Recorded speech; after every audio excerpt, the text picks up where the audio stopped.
Hello students, welcome to KMB Studies. First year BRL 101 overview of retailing book का हमारा first chapter चल रहा है रिटेल सिनेरियो। इसका full topic factors influencing the growth of retail आज हम complete करेंगे।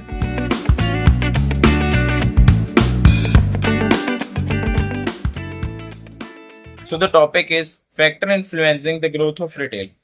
ऐसे फैक्टर जो रिटेल की ग्रोथ को इन्फ्लुएंस करते हैं, जैसे कि economic growth, changing customers taste and preferences, urbanization, increase disposal income, changing demographic profile. आइए इन सबको एक एक करके डीप में पढ़ते हैं। So the first is going to be the economic growth. When a country's economy grows, it means business are doing well and people are earning more money.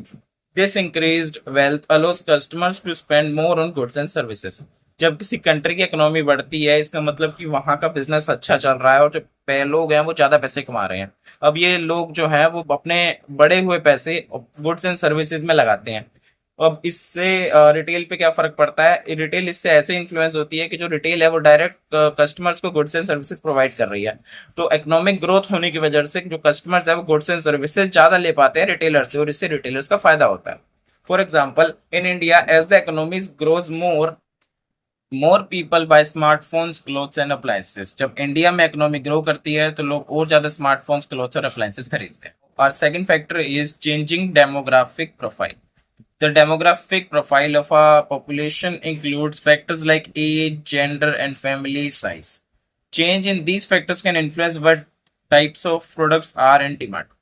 जो demographic profile होती है, इसका मतलब होता है कि जो पॉपुलेशन है उसमें एज कैसी है, जेंडर कैसे है, फैमिली का साइज कैसा है, और इन सब के बदलने से मतलब किसी उसमें कंट्री में डेमोग्राफिक स्ट्रक्चर के बदलने से, इसकी मान लो कि जेंडर, मेल की जेंडर बढ़ गया ज्यादा, एज जो है वो ओल्ड एज ज्यादा है लोग, और जो फैमिली का साइज है जैसे कि छोटा है, तो इससे जो है वो रिटेलर्स पे इन्फ्लुएंस पड़ता है कि मतलब उन्हें अलग अलग प्रकार के जो वो है मार्केट में डिमांड है, जो डेमोग्राफिक प्रोफाइल की वजह से जो डिमांड बढ़ रही है उस डिमांड को पूरे करने के लिए उन्हें अपने गुड्स एंड सर्विसेज में चेंज लाना पड़ता है।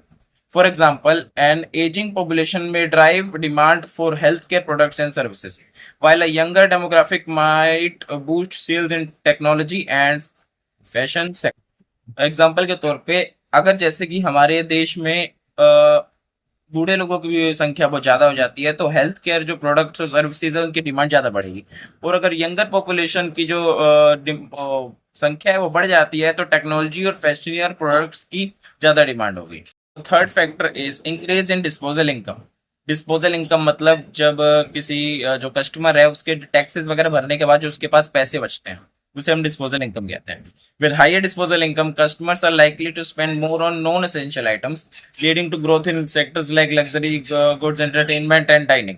जब जो कस्टमर्स है उसके बाद डिस्पोजल इनकम ज्यादा होती है तो ये इसकी चांस ज्यादा बढ़ जाते हैं कि वो नॉन एसेंशियल, जिन चीजों की जरूरत नहीं होती, जो एसेंशियल नहीं होते, जो उसे सर्वाइवल की जरूरत नहीं होते, उन चीजों को भी वो खरीद सके।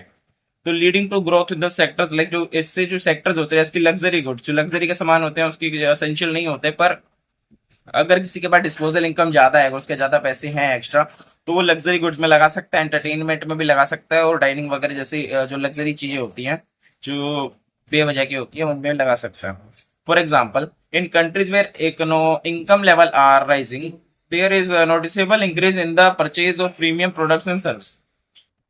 ऐसी कंट्रीज जिनमें जो इनकम लेवल जो बढ़ रहा है वहां पर डिस्पोजल इनकम भी लोगों की बढ़ने लगती है। इससे हम नोटिस कर सकते हैं कि जो the purchase of premium product, जो प्रीमियम प्रोडक्ट्स हैं, जो महंगे प्रोडक्ट हैं, जो एक लग्जरी प्रोडक्ट है या फिर सर्विस है, उनकी डिमांड बढ़ने लगती है। Fourth is urbanization. Urbanization is the process where more people move from rural areas to cities. Urbanization एक ऐसा प्रोसेस है जिसमें जो लोग हैं वो रूरल एरिया से सिटीज की तरफ बढ़ने लगते हैं। रूरल एरियाज यानी कि गांव वगैरह से जब जो लोग हैं वो मजदूर हैं वो काम की तलाश में सिटी की तरफ आने लगते हैं तो वहाँ की पॉपुलेशन बढ़ने लगती है, वहाँ पे वर्किंग जो क्लास है वो बढ़ने लगती है, जिससे जो अर्बनाइजेशन जो होती है इसके कारण वो leads to the development of infrastructure. जो इंफ्रास्ट्रक्चर है उसके डेवलपमेंट में काम करती है, such as shopping malls and retail complexes. जैसे कि शॉपिंग मॉल्स और रिटेल कॉम्प्लेक्सेस में काफी असर पड़ता है क्योंकि वहाँ पे एक जो कस्टमर है, जो खरीदने वाले लोग हैं, जो कंज्यूमर्स हैं वो बढ़ जाते हैं, इसलिए जो शॉपिंग कॉम्प्लेक्स है, जो रिटेल कॉम्प्लेक्स है, उनका काम बढ़ जाता है। And create a high concentration of potential customers and cities. इससे पोटेंशियल कस्टमर्स की कंसंट्रेशन बढ़ जाती है सिटीज के अंदर। For example, cities like Mumbai and Delhi see more shopping malls and retail stores because of growing urban population. Urban यानी cities में population बढ़ने के कारण, जैसे मुंबई और दिल्ली जैसी सिटीज, वहां पे शॉपिंग मॉल्स और रिटेल स्टोर्स की संख्याएं बढ़ जाती है. Our fifth point is changing customers' taste and preferences. As people's taste change, they look for new and different products. So, retailers must adapt to meet new demands. जो जैसे customers के नए test बनते हैं, मार्केट में कोई नई चीज़ आती है या फिर उन कस्टमर्स को कोई नई या डिफरेंट चीज़ चाहिए होती है, तो रिटेलर्स को भी उस हिसाब से अडॉप्ट करना पड़ता है और अपने पास वैसे माल या फिर सर्विसेज उन्हें देनी पड़ती है कस्टमर्स की नीड के हिसाब से. This can involve shift toward online shopping, sustainable products और इनोवेटिव प्रोडक्ट्स. जैसे कि जो कस्टमर्स हैं उनका जो रुख है वो ऑनलाइन शॉपिंग, सस्टेनेबल प्रोडक्ट्स या फिर इनोवेटिव प्रोडक्ट्स की तरफ हो जाए. For example, growing interest in organic and eco friendly products lead stores to stock more of these products. जब ऑर्गेनिक और इको फ्रेंडली प्रोडक्ट्स की उसकी डिमांड कस्टमर्स की तरफ बढ़ती है तो रिटेल स्टोर्स को भी वैसे स्टॉक बढ़ाने पड़ते हैं. Thank you.